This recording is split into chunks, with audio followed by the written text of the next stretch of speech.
Hello everyone, welcome to another class of fundamentals of particle and fluid solid processing.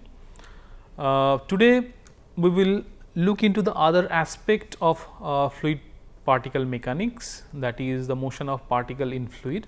We have cleared our concepts, or we have revisited our concept on the boundary layer and the drag force. Now we will see its utility for this particular subject and its relevant places. So, the motion of solid particles in a fluid, there the drag force comes into act.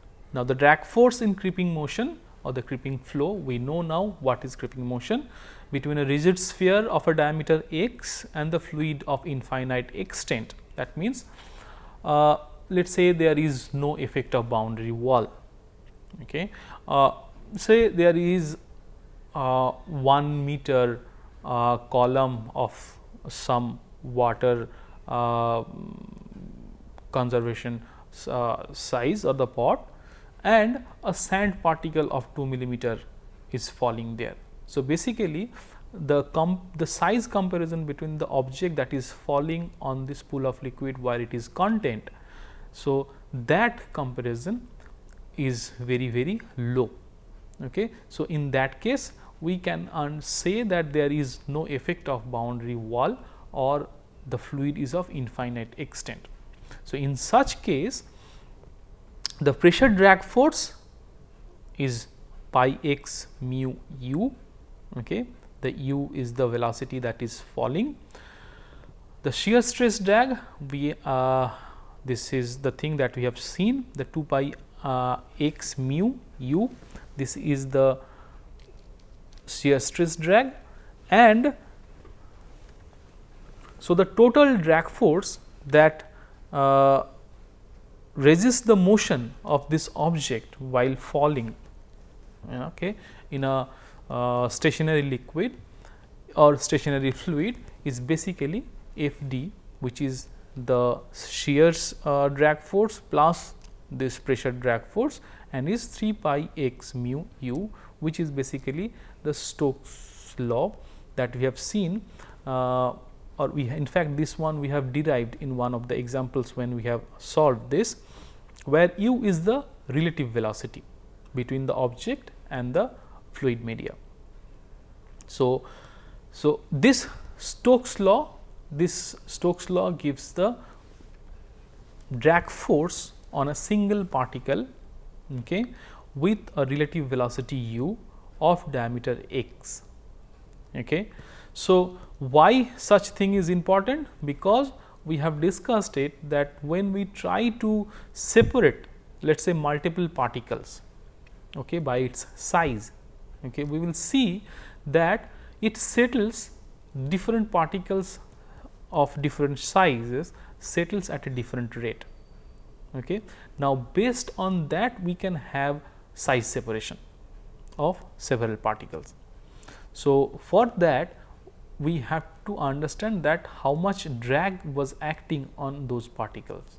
Now, you can see that the drag force is proportional to the size of the object, okay, where x is that diameter. In case of a spherical particle, x is the diameter, okay, or in other irregular shape it is the equivalent diameter.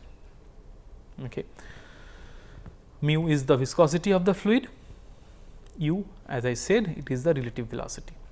Now, this Stokes law, this drag force calculation for a single particle works exactly when the flow is creeping flow. That means, way below the value Reynolds particle Reynolds number 1, and specifically it is exactly the same value when the Reynolds particle Reynolds number is beyond 0.1 or so, and it works reasonably well within the 10% error when we apply this in the region of this Reynolds number lesser than 1 and higher than 0.1, where again the particle Reynolds number are defined as this expression, where x is the diameter of the particle, okay, or the object, u is the relative velocity, rho f is the fluid density, and mu is the viscosity of the fluid in which the particle is settling. Okay. Now, we can calculate also this C d, okay, or the drag coefficient, where we have seen this R, which is basically the force per unit projected area, or F d by A, that we mentioned earlier. Okay. And for sphere, this F, the drag force, or the R prime here, is basically the overall drag force F d divided by its surface area. Okay. So, in Stokes' law, in terms of drag coefficient, this C d is basically 24 by R e p. So, Stokes' law that gives us the drag value F d is this one, okay. And if we try to represent this instead of F d with this C d value, okay, after replacing this F d with this expression here, okay, and the C d, then here we get the C d value as 24 by R e p. Okay. Now, this right hand side schematic, what it shows, that this C d versus R e p plot. Okay. In this case, it is a log plot. So, x axis is in the logarithmic R e p, okay, and this y axis is the log C d. So, here we can see that this C d versus R e p for a range of Reynolds number around 0.3, this relation works. So, we typically say that this Stokes' law is valid typically till a particle Reynolds number of less than equals to 0.3. Okay.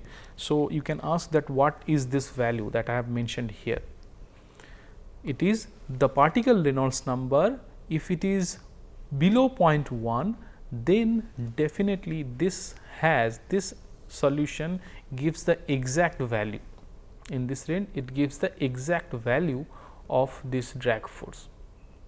As it increases, it holds true, but it gives a certain error, which is well within the acceptable limit, because till the value 1, somewhere here the error is only 9 to 10%. Okay. So, typically those if you do not consider that 9% is the acceptable accuracy limit, it holds true well till 0.3. Okay. So, Stokes' law is applicable till the particle Reynolds number of 0.3. Okay. If you apply it beyond till the Reynolds number value 1, you can have till reasonable accuracy value, okay, but beyond that it is not acceptable. So, the point is that as at the higher relative velocity, the inertia of the fluid dominates, okay, because the Reynolds number has increased. So, the inertia of the fluid is now dominating, okay, and then there is no analytical solution of this Navier-Stokes equations under these conditions, because as that happens at relatively higher velocity, there is acceleration. Okay. So, typically what happens, the drag curves have been developed for such scenarios. Okay. The experiments provided such relationship between the drag coefficient and the particle Reynolds number, which is shown here. So, here the y axis log C d and this is the log R e p. So, we can see that this whole plot can be divided broadly into 4 portion or the 4 region. One is where the Stokes' law is valid. One is the position where the Newton's law is valid. Okay, or that means in this Newton's law you can see the drag is basically independent of the Reynolds number, it is a constant value. Okay. In between these there is some intermediate portion, okay. And outside this Reynolds law region there is the boundary layer separation region. Okay. So, if you remember this schematic, then it would be easier for you to understand that there is initially for the low Reynolds number or the creeping flow region, there is this relation C D is equals to 24 by R E P is valid is there. Then there is intermediate portion, after that there is a flat portion where the C D is independent of R E, and then there is boundary layer separation. So, in these two region the calculation of C D is bit complicated. Okay.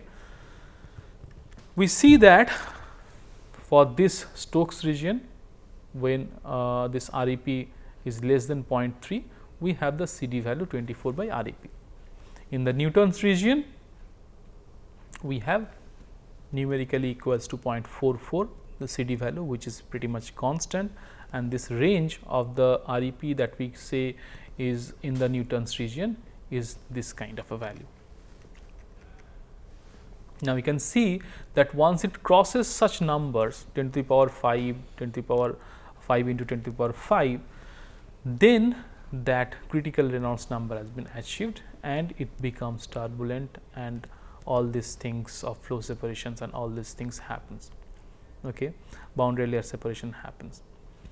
So, in this intermediate region there are several correlations that are available to calculate this C D, and one of such is given here, that is proposed by Schiller and Naumann. They are the scientists, they came up with a research paper where they proposed that this relation holds true with an accuracy of around 7% for a single sphere.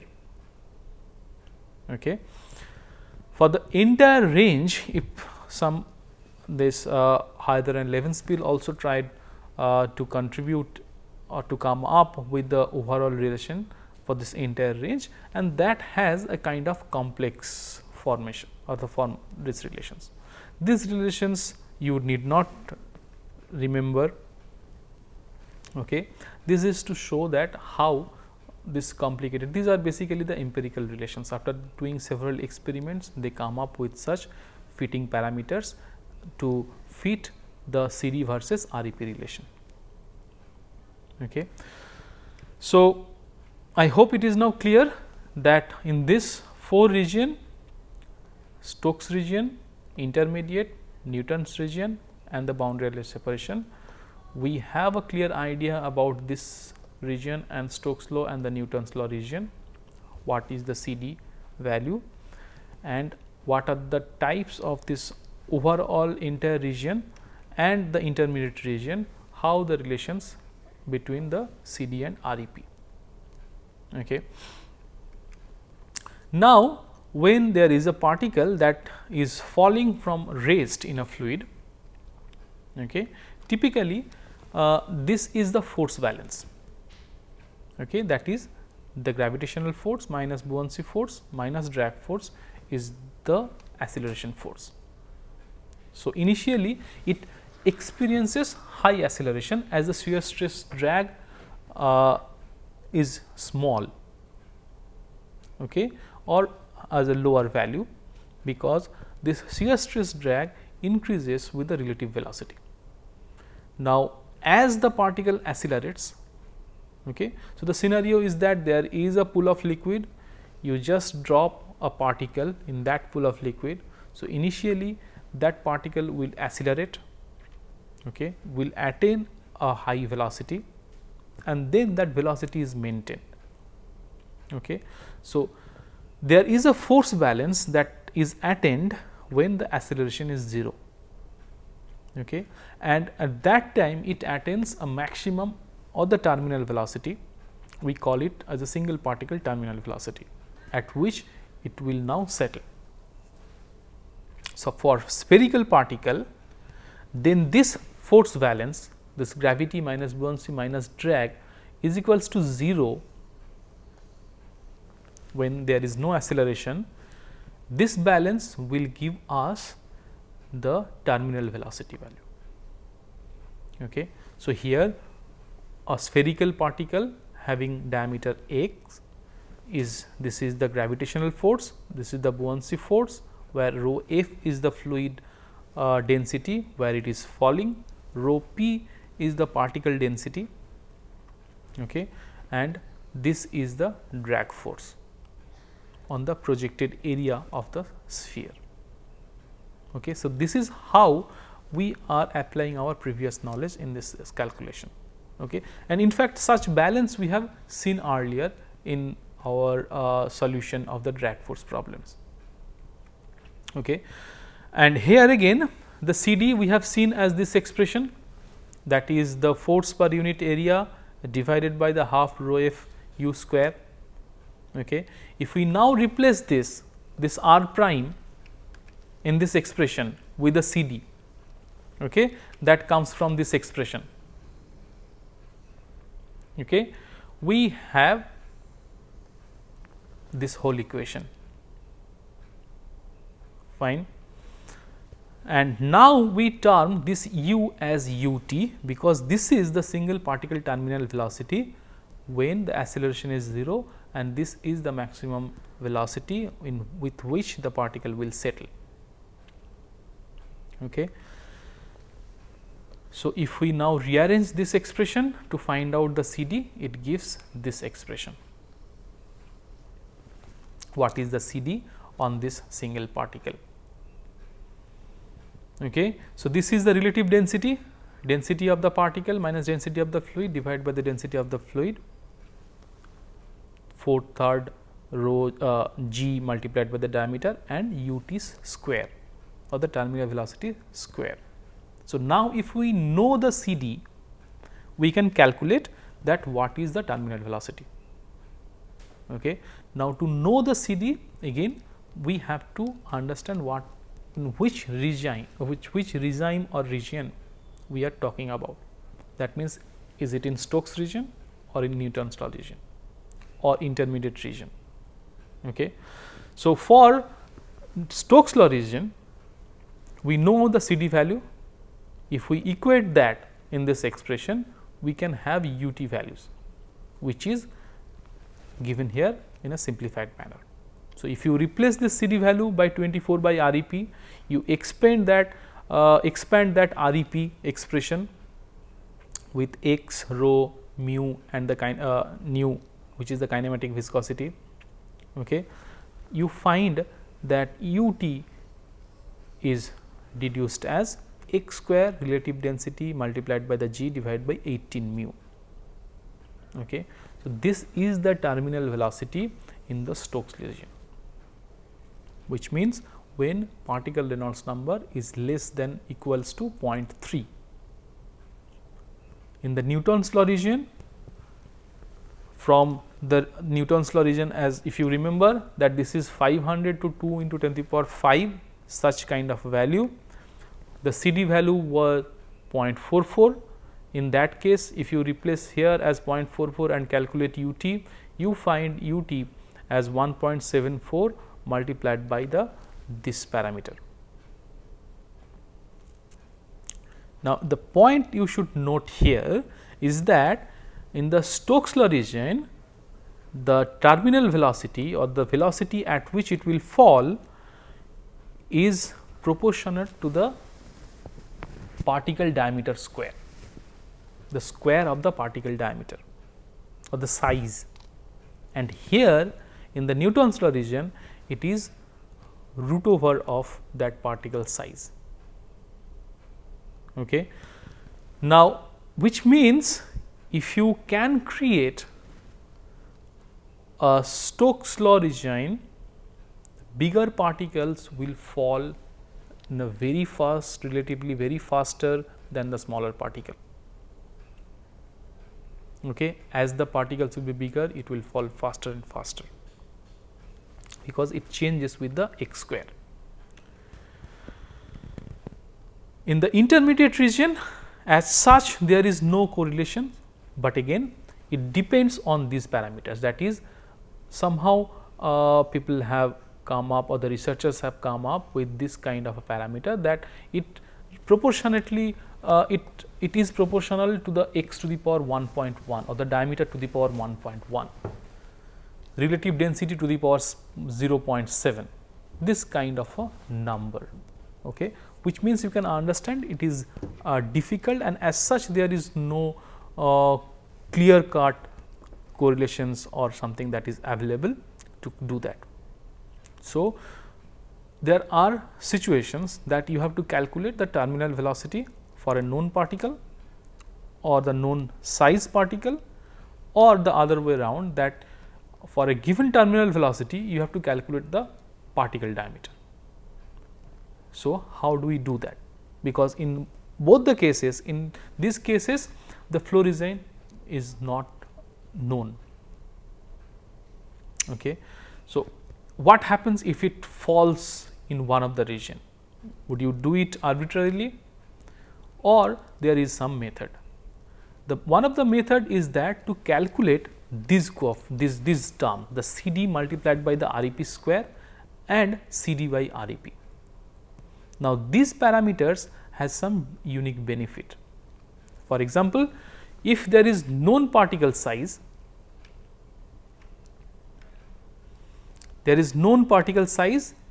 and you have to calculate the terminal velocity, or you have to find out what is the terminal velocity at which it will settle. The thing is that you must remember that schematic of log CD versus log REP, log CD in the y axis, log REP in the x axis. Okay. And if you calculate this parameter CD multiplied by REP square, okay, the expression will be this one. Okay. And you can see this parameter is independent of the terminal velocity which you are calculating. Okay. Your task was to calculate the terminal velocity of a known size particle. That means, in this expression everything is there that would be given to you. X is known, other fluid and the physical properties are typically given. So, you can easily find out this CD versus CD multiplied by REP square. Now, if you plot this parameter CD versus REP square in a log graph, what it would produce? It would produce a straight line of slope -2, because CD multiplied by REP square is basically constant for this problem, because if you are given particle size is there, all other physical properties are same, this parameter is basically constant. Okay. On a logarithmic coordinate, or on that drag curve, if you remember that log CD versus log REP, it produces a straight line of slope -2, and it intersects that drag curve somewhere. That point, that intersection, that you can find out that is your REP. Okay. So, because remember, when you try to calculate REP, you basically needed that terminal velocity, isn't it? It is the dV rho by mu. So, let us say the d diameter is known, V, that V is what you are calculating. Okay. But if you get now the Reynolds number, you can now calculate what is your V. Okay. So, how it looks like is that this is the log CD versus log REP graph. This CD REP square will create such a line on this graph, standard drag curve. Okay. So, this intersection is what you can read that this is your REP then. Okay. Now, if REP is known, then you can calculate the UT, because all other parameters are known. Okay. Similarly, if the particle size is what you have to calculate and the terminal velocity is given, then also you cannot calculate Reynolds number, because Reynolds number is again x u mu rho by mu. Okay. So, but in that case if you find out this parameter CD by REP, you will see that this parameter is again independent of the particle size. There is no x in this term, and again this parameter on this curve will put a straight line of slope positive 1. You find out its intersection with the standard drag curve, you find out the REP, you find out what is your x or the diameter of the particle. Okay. So, I hope such, if you were given either of this problem, you should be able to calculate this either the diameter or the terminal velocity for a given problem, even though your flow regime is not known, provided such CD versus REP graph is supplied to you, or CD versus REP table is supplied. Instead of this graph, there can be a possibility that you are supplied with the CD versus REP data sheet. Okay. There also you can do this, we can find out what would be the intersection point. Okay. So, what we have covered today is the motion of a single particle in a stagnant or a stationary pool of liquid where there is no effect of boundary. We have seen the validity of the Stokes law, we have seen what is Newton's law region, we have seen what is the CD versus RE curve or the entire range, how it looks like. We have already seen that earlier, but again we have revisited that, and we have seen an interesting scenario where the flow regime was not known, but you have to calculate, let us say, the terminal velocity for a given or a known size of particle, or the particle size is known, you have to find out what its terminal velocity without knowing the flow region. I hope you should be able to calculate these things. We will see, we will solve some problems related to this particular thing in the next class. With that, thank you for your attention.